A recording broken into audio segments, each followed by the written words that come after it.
ASMR reading of Alice's Adventures in Wonderland. This is Chapter 4, The Rabbit Sends in a Little Bill. I really hope you enjoy. The White Rabbit was trotting slowly back again and looking anxiously about as it went, as if it had lost something, as she heard it muttering to itself, "The Duchess, the Duchess. Oh my dear paws, oh my fur and whiskers. She'll get me executed, as sure as ferrets are ferrets. Where can I have dropped them, I wonder?" Alice guessed in a moment that it was looking for the fan and a pair of white kid gloves, and she very good-naturedly began hunting about for them, but they were nowhere to be seen.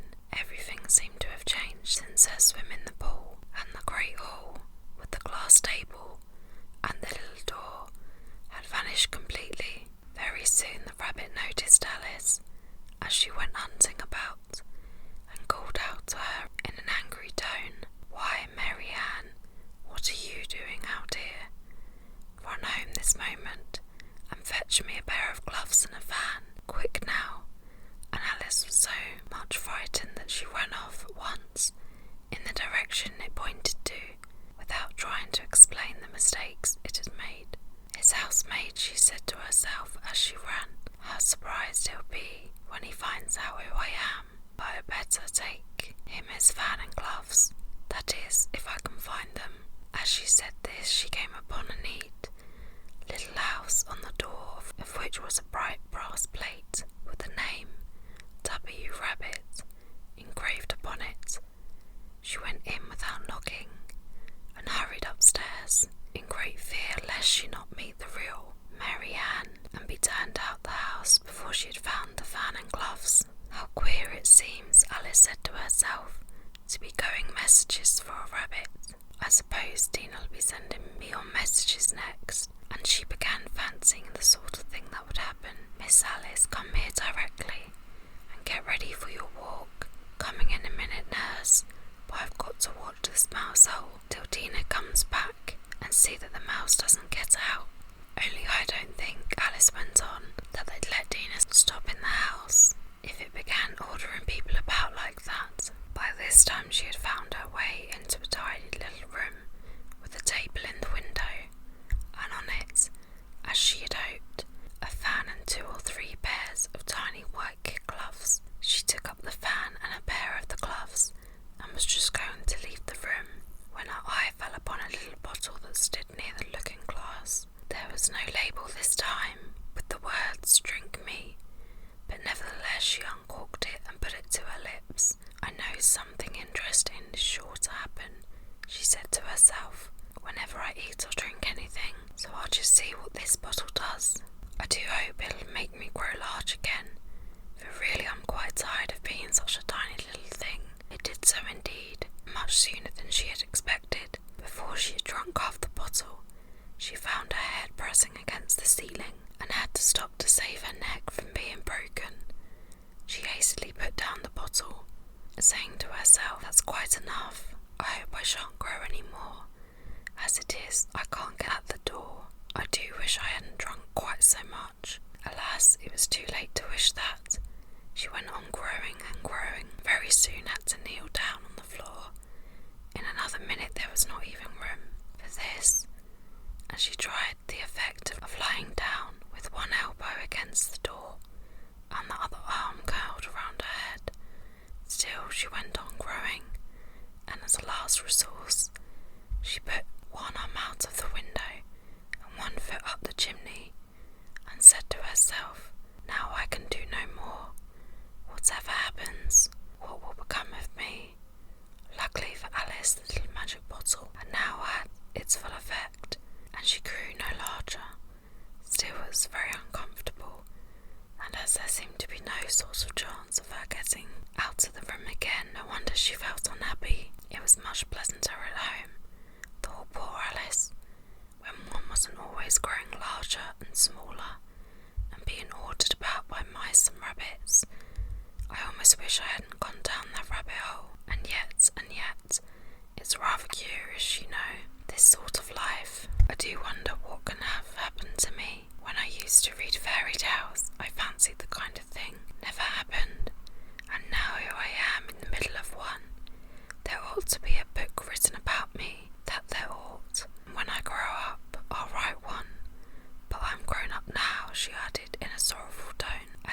there's no room to grow up anymore here. But then, thought Alice, shall I never get any older than I am now? That'll be a comfort one way, never to be an old woman, but then always to have lessons to learn. Oh, I shouldn't like that. Oh, you foolish Alice, she answered herself. How can you learn lessons in here? Why, there's hardly room for you, and no room at all for any lesson books. And so she went on, taking first one side and then the other, making quite a conversation of it all together. But after a few minutes she heard a voice outside, and stopped to listen. Mary Ann, said the voice, fetch me my gloves this moment. Then came a little pattering of feet on the stairs. Alice knew it was the rabbit coming to look for her, and she trembled till she shook the house, quite forgetting that she was now about 1,000 times as large as the rabbit, and had no reason to be afraid of it. Presently the rabbit came up to the door and tried to open it, but as the door opened inwards and Alice's elbows was pressed hard against it, that attempt proved a failure. Alice heard it say to itself, then I'll go round and get in at the window. That you won't, thought Alice, and after waiting till she fancied she heard the rabbit just under the window, she suddenly spread out her hand and made a snatch in the air. She did not get hold of anything, but she heard a little shriek and a fall and a crash of broken glass, from which she concluded that it was just possible it had fallen into a cucumber frame or something of the sort. Next came an angry voice, the rabbit's. Pat, Pat, where are you? And then a voice she'd never heard before. Sure, then I'm here. Digging for apples indeed, said the rabbit angrily. Here, come and help me out of this. Sounds of more broken glass. Now tell me, Pat, what's that in the window? Sure it's an arm, your honour, an arm, you goose. Whoever saw one that size? Why, it fills the whole window. Sure it does, your honour, but it's an arm for all that.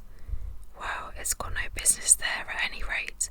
Go and take it away. There was a long silence after this, and Alice could only hear whispers, now and then, such as, sure I don't like it, your honour, at all, at all. Do as I tell you, you coward. And at last she spread out her hand again, and made another snatch in the air. This time there were 2 little shrieks, and more sounds of broken glass. What a number of cucumber frames there must be, thought Alice. I wonder what they'd do next, and as for pulling me out the window, I only wish they could. I'm sure I don't want to stay here any longer. She waited for some time, without hearing anything more. At last came a numbing of little cartwheels, and the sound of a good many voices, all talking together. She made out the words, where's the other ladder? Why, I hadn't to bring but one. Bill's got the other. Bill, fetch it here, lad. Here, put him at this corner. No, tie 'em together first. They don't reach half high enough yet. Oh, they'll do well enough, don't be particular. Here, Bill, catch hold of this rope. Will the roof bear? Mind that loose slate. Oh, it's coming down. Heads below. A loud crash. Now, who did that? It was Bill, I fancy. Who's going down the chimney? Nay, I shan't. You do it. That I won't. Then Bill's to go down. Here, Bill, the master says you've got to go down the chimney. Oh, so Bill's got to come down the chimney, has he? Said Alice to herself. Why, they seem to put everything upon Bill. I wouldn't be in Bill's place for a good deal. This fireplace is narrow, to be sure, but I think I can kick a little. She drew her foot as far down the chimney as she could, and waited till she heard a little animal. She couldn't guess of what sort it was, scratching and scrambling about in the chimney close above her. Then saying to herself, this is Bill, she gave one sharp kick and waited to see what would happen next. The first thing she heard was a general chorus of, there goes Bill, then the rabbit's voice alone, catch him, you, by the hedge, then silence, and then another confusion of voices. Hold up his head, brandy now. Don't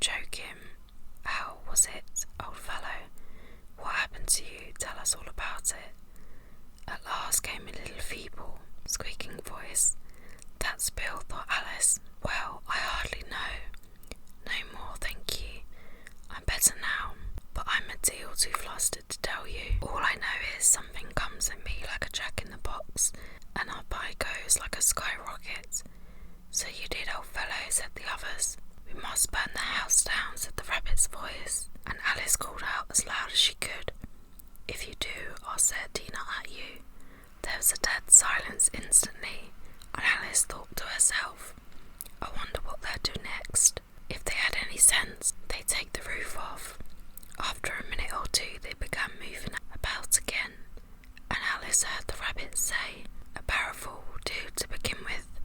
A barrowful of what? thought Alice, but she had not long to doubt, for the next movement a shower of little pebbles came rattling in at the window, and some of them hit her in the face. "Ah, but stop to this," she said to herself, and shouted out, "You better not do that again," which produced another dead silence. Alice noticed with some surprise that the pebbles were all turning into little cakes as they lay on the floor, and a bright idea came into her head. "If I eat one of these cakes," she thought, "it's sure to make some change in my size, and as it can't possibly make me larger, it must make me smaller, I suppose." So she swallowed one of the cakes, and was delighted to find that she began shrinking directly. As soon as she was small enough to get through the door, she ran out of the house and found quite a crowd of little animals and birds waiting outside. The poor little lizard Bill was in the middle, being held up by two guinea pigs, who were giving it something out of a bottle. They all made a rush at Alice the moment she appeared, but she ran off as hard as she could, and soon found herself safe in a thick wood. "The first thing I've got to do," said Alice to herself as she wandered about in the wood, "is to grow to my right size again, and the second thing is to find my way into that lovely garden.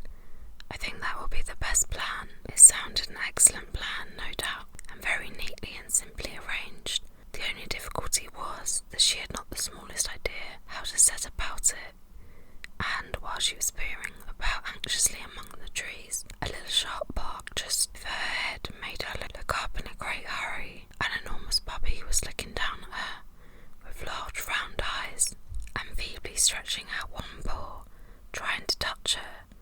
"Poor little thing," said Alice in a coaxing tone, as she tried hard to whistle to it, but she was terribly frightened all the time at the thought that it might be hungry, in which case it would be very likely to eat her up in spite of all her coaxing. Hardly knowing what she did, she picked up a little bit of stick and held it out to the puppy, whereupon the puppy jumped into the air, off all its feet at once, with a yelp of delight, and rushed at the stick, and made believe to worry it.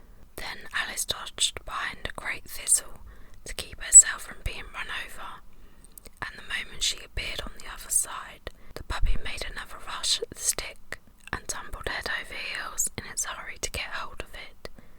Then Alice, thinking it was very like having a game of play with a cart horse, and expecting every moment to be trampled under its feet, ran round the thistle again. Then the puppy began a series of short charges at the stick, running a very little way forwards, each time and a long way back, and barking hoarsely all the while, till at last it sat down a good way off, panting with its tongue hanging out of its mouth, and its great eyes half shut. This seemed to Alice a good opportunity for making her escape, so she set off at once, and ran till she was quite tired and out of breath, until the puppy's bark sounded quite faint in the distance.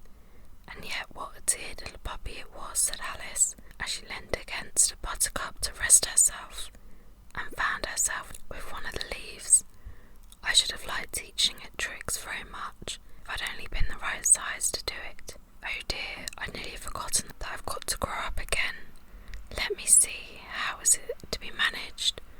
I suppose I ought to eat or drink something or other, but the question is, what?" The great question certainly was what.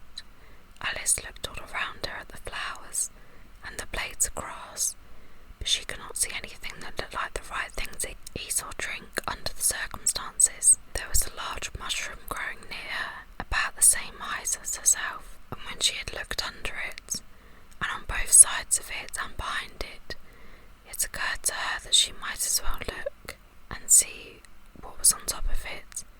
She stretched herself up on tiptoe and peeped over the edge of the mushroom, and her eyes immediately met those of a large blue caterpillar that was sitting on top with its arms folded, quietly smoking a long hookah and taking not the smallest notice of her or anything else. Okay guys, that was chapter 4 of Alice's Adventures in Wonderland. I really hope you enjoyed, and if you did, don't forget to give me a big thumbs up